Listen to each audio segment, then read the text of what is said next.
मैंने तो जाते ही सबको सीधा कर दिया। ये सारी सासनें एक ही टाइप की होती हैं। बहू नहीं, वो तो नौकरानी समझ रही थी मुझे। यही 4-5 ट्रिक है।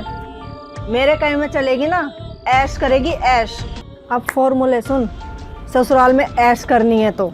यह पूरा सच तो नहीं, पर सच का हिस्सा जरूर है।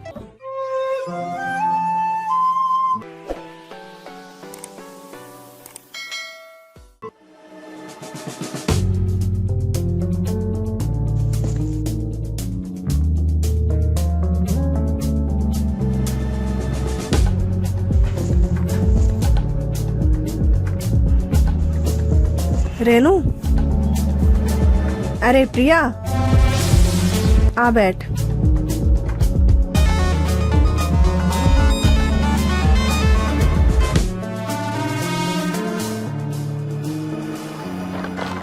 ये क्या है? ये ले मुंह मीठा कर। किस खुशी में भाई? अरे कल लड़के वाले आए थे मुझे देखने के लिए। अब वो हाथ की हाथ बात पक्की हो गई। तूने मुझे बताया भी नहीं, रात को टाइम मिला नहीं मुझे। मैंने सोचा चल सुबह जाके ना मिठाई का डिब्बा ही दे के आत। अरे एक फ़ोन ही कर देती।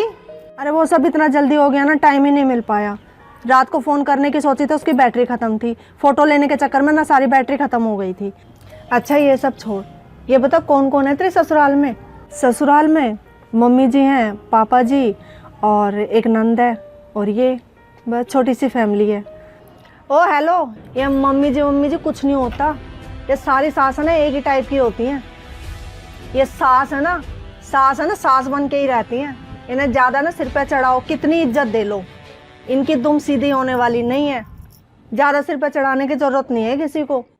मेरे कहीं में चलेगी ना, ऐश करेगी ऐश। अच्छा, अब मुझे ही देख ले, मैंने तो जाते ही सबको सीधा कर दिया।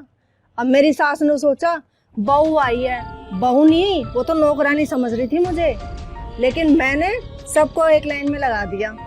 अब मेरी सास ने सोचा बहू है, दबा के रखूंगी, लेकिन वो ये भूल गई कि मैं आज के ज़माने की लड़की हूँ। अरे मैंने अपनी नाक पे मक्खी नहीं बैठने दी, तो तुम जी क्या हो? अरे बाप रे। मैंने तो अपनी सास को जाते ही कह दिया था, मम्मी जी झाड़ू पोछा बर्तन मेरे बस की नहीं है, काम ये सब करना। मैं क्या यही काम करने के लिए आई हूँ?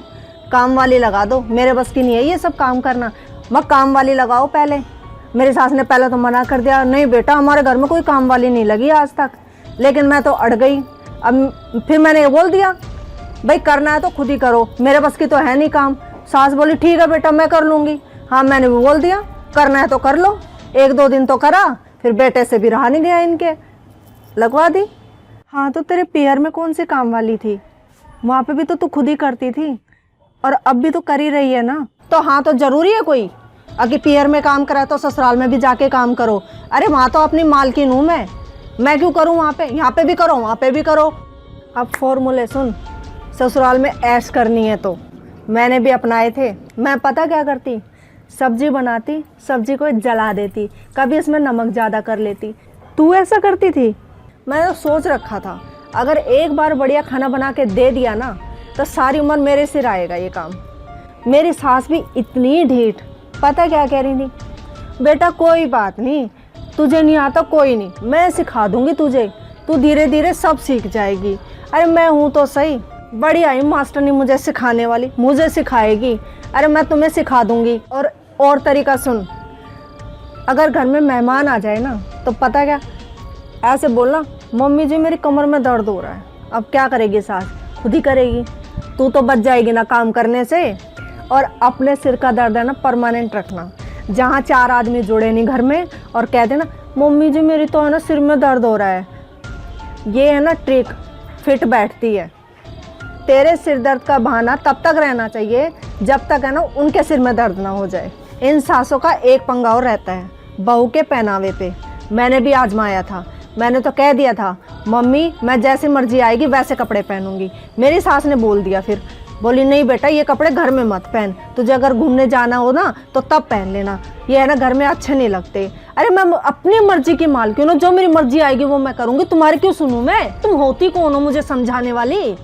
यही 4-5 ट्रिक है, अपना लेना, खुश रहेगी। और कोई प्रॉब्लम हुई ना तो मेरे को फ़ोन कर लेना, मेरे पास है ना सारी समस्याओं का समाधान है।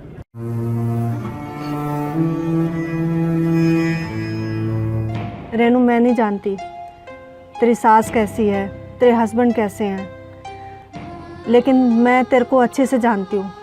मैं तेरे बर्ताव को अच्छे से जानती हूँ। शायद तेरे इसी बर्ताव के कारण ही तूने एक बसे बसाए घर में आग लगा दी। और तेरे एटीट्यूड को देख के आंटी भी तो कहती थी, पता नहीं दूसरे घर में जाके कैसे करेगी ये लड़की। वो भी तुझसे परेशानी थी ना। तेरे इसी एटीट्यूड के कारण ना तेरी तो ज़िंदगी हुई ख़राब, उसके साथ साथ तूने अपने ससुराल वालों की भी ज़िंदगी ख़राब कर दी। लड़की की गलती कोई नहीं देखता, उंगली ससुराल वालों पे ही उठती है। और शायद तेरे जैसी लड़कियों की वजह से ही ना ससुराल का नाम बदनाम है, क्योंकि लोग हमेशा लड़की का पक्ष देखते हैं, वो दूसरा पक्ष नहीं देखते। अब ये जो तरीके तूने मुझे बताए, ये तूने अपने ससुराल में अपनाए ना, लेकिन इनको अपना के तुझे पाया क्या, मिला क्या तुझे? अपने आप को तू बहुत चालाक समझती है ना। अब उसी का रिजल्ट देख ले। आज तू अपने पीहर में आके बैठी है। एक शादीशुदा लड़की के लिए अपने पीहर में आकर इस तरह बैठना ना, बस उस माँ बाप से पूछ जिनकी बेटी पीहर में आके बैठ जाती है। शादी के बाद लड़की का पीहर सिर्फ आने और जाने के लिए होता है, वहाँ रहने के लिए नहीं होता। आज आंटी से पूछ के देख, अंकल से पूछ के देख, उनकी रातों की नींद हराम हो गई है। आज समाज में जब लोग पूछते हैं ना तुम्हारी बेटी कैसी है, तो वो शायद उसका जवाब भी नहीं दे पाते, बस यही बोलते होंगे हाँ ठीक है, क्योंकि वो जानते हैं कि गलत कौन है। तुझे ससुराल गए हुए टाइम ही कितना हुआ था? हद मार के 7-8 महीने। और वो तो तुझे जन्म से ही जानते हैं, तेरी हर बात को अच्छे से जानते हैं कि तेरी नेचर कैसी है। क्या वो तेरी इस एटीट्यूड को नहीं जानते? बस इसी वजह से वो चुप हैं। लेकिन उन्हें पता है कि गलत कौन है, तू है या तेरे ससुराल वाले।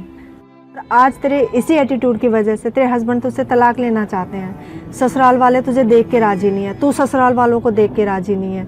और अंकल आंटी का चेहरा देख, उनकी हालत देख, वो किसी से अपनी बात कह भी नहीं सकते। मैं तेरी हर सलाह मानती अगर मुझे तेरे जैसा बनना होता तो।